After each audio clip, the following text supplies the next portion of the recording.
अन्य पार्टियों का कहना है कि समाजवादी गुंडों की पार्टी है। इस पर आप क्या कहना चाहें? अब देखो, विरोधी है तो विरोधियों को काम तो है, वो तो आरोप लगाएंगे। विरोधियों को कहाँ गया आरोप लगाना? इसमें कोई रोक सकता है? अगर सब गुंडों की पार्टी होती तो आज देश की नंबर 3 की पार्टी कैसे बनी होती, इस प्रदेश की नंबर 1 की पार्टी कैसे बनी होती? बताइए। 37 सांसद समाजवादी पार्टी के सिंबल पर बने हैं और गठबंधन भी 43। तो आप बताइए कैसे बनती अगर गुंडन पार्टी होती? और ये लोग आरोप ये लोग लगाते हैं, जो आपने शहर भर में देखा होगा, रोज एक कहीं ना कहीं खबर आती है इनके नेताओं के कांड से।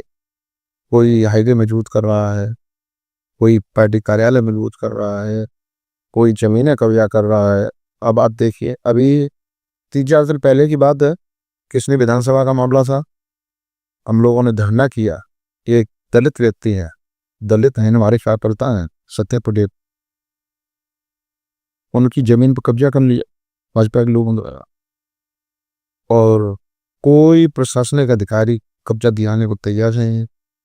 वहां अधिकारी गए, नाप तोल की, उसका कब्जा कराया, मुड्ढी गड़वाई, और उसके बाद जाके उसकी लोगों ने जाके पुलिस से खत्म कर दिया, फिर दोबारा कब्जा ले लिया। और जब अधिकारियों ने शिकायत दी थी, कोई जवाब देने को तैयार नहीं है। और फिर हम लोगों को धरना देना पड़ा। तब उन्होंने आश्वासन दिया है कि हम नपवाएं। और वो लोग आरोप लगाते हैं ये गुंडागर्दी में। वो लोग गुंडागर्दी, अब आप बताइए गुंडागर्दी कौन कर रहा है? हम लोगों को कहाँ गुंडागर्दी था? अभी हम लोग सरकार में नहीं है तब भी आरोप लगाते हैं गुंडागर्दी का। आप बता, लॉ एंड ऑर्डर आपको मेंटेन करना हो। अभी आगरा में आपने देखा होगा, सरेआम तलवारें लहराएं, सरेआम धमकियां मारने की, काटने की। केवल उनका कसूर इतना है, 43 सांसद थे और समाजवादी पार्टी के सिंबल पर थी, इसलिए गुंडागर्दी की। कभी आपने समाजवादी पार्टी को सरकार में कभी देखा अपनी तलवारें लहराते हुए, वो सारे ऐसे गुंडे करते हुए? और कोई सबका किसी प्रकार कोई मानने को तैयार नहीं है। उनको घर से निकलना बंद करा दिया, वो कहीं जा नहीं सकते। ये गुंडागर्दी कब प्रभावित करते हैं? सपा वाले कभी गुंडा करते? लेकिन अगर मैनपुरी को देखा जाए तो अगर किसी गुंडे में नाम आता है तो मैनपुरी में सबसे ज्यादा नाम आता है, मैनपुरी सबसे आगे रहता है। इस पर क्या कहें? आप एक काम करिए, इसका जवाब केवल शासन दे सकता। आप एक सूची निकल रही है अपराधी और देखिए कि आज के जो टॉप अपराधी है, जो नंबर 1 से चल रहे हो, वो देखिए कहाँ आखिर के साथ रह रहे हैं, किस जाति के, क्या काम कर रहे हैं। अपने आप आपको पता लग जाए है उनने कौन है।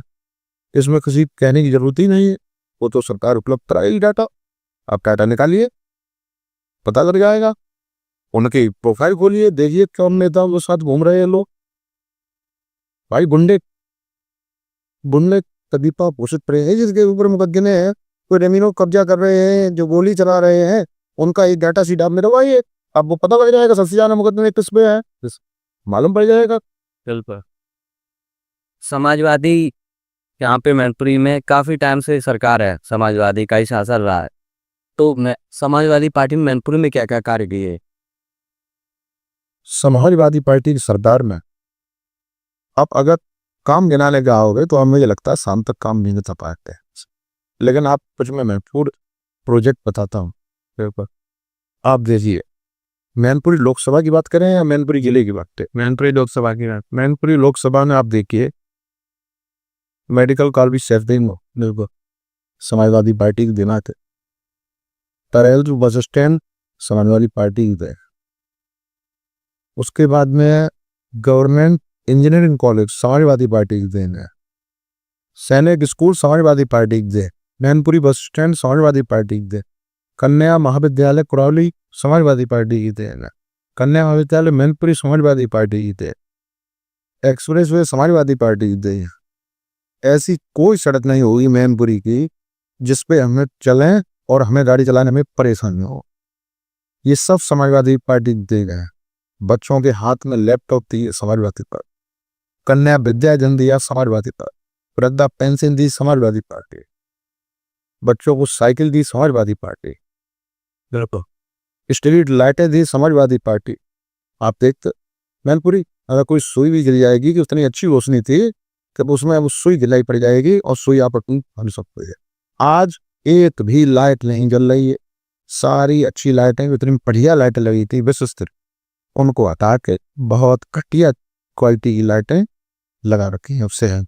और मैं चाहता हूँ आप हिमकाल के सौजन्य से ये काम हो तो वो जाएं और इसके ऊपर एक वीडियो बनाएं और अपने यूट्यूब चैनल पे उतारें।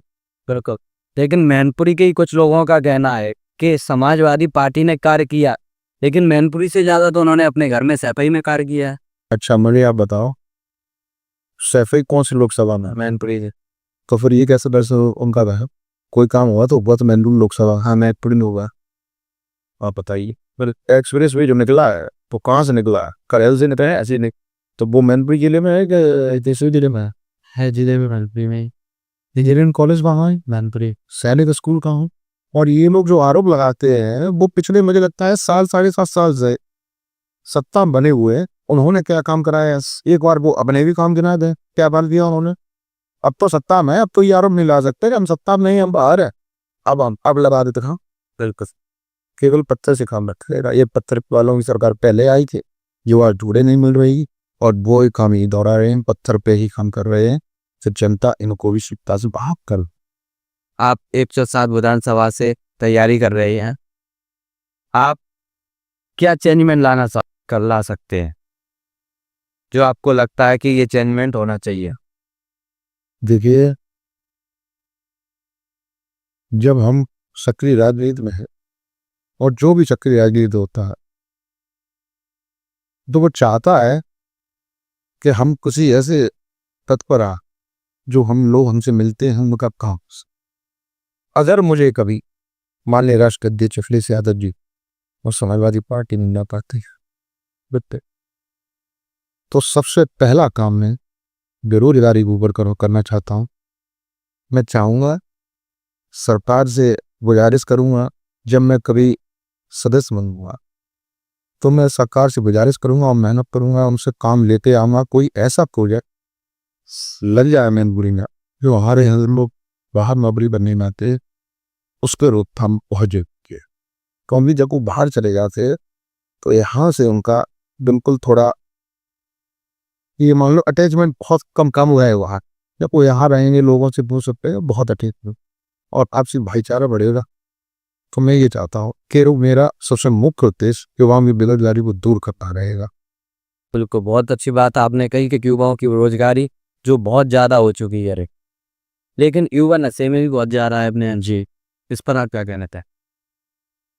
अब आप बताइए कि पहले जब सरकारी ठेके होते थे, जो बिल्कुल सरकारी दुकानें आबकारी विभाग उठाता था, तो ये दुकान यहाँ है, एक दुकान वहाँ है। अब इतनी अच्छी सुविधा कर दी है कि एक ही जगह सम्मिलित कर दिया है। आप जो चाहें वो एक ही जगह से बेच सकते हैं, जरा परेशानी पीने वालों को नहीं है। ये सरकार है, एक दुकान खुली हमारे हैं। अब तो शराब के ठेलों को भी नाम रखने लगे लोग। कभी आपने शराब के ठेलों को नाम सुना? इन रस्मत के ठेला खुला हमारे करेल चौराहे, उसकी दुकान का नाम है रस्मय।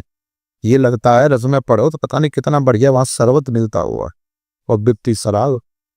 तो ये बढ़ावा कौन दे रहा? सरकारी बढ़ावा दे रही है। उनको दुकानें कम करनी चाहिए, वो दुकानें बढ़ा रहे। जो चीज़ बढ़ानी चाहिए उसे कम कर दे तो क्या होगा? सबसे पहले इनको शराब की दुकानों पे पहुंच कम करना होगा और कम दुकानें करनी होंगी। अब जैसे किसी गांव के पास एक दुकान, तो वहां का व्यक्ति तुरंत जाएगा, लेगा, जिएगा और खाना परेशान करेगा सब। अगर वही दुकान उससे 10 किलोमीटर दूर होगी तो वो एक बार सोचेगा कि 10 पेट फट जाए ना जाए। सबसे पहले तो ये, और मैं तो चाहता हूँ पूरे प्रदेश शराबबंदी बेचे।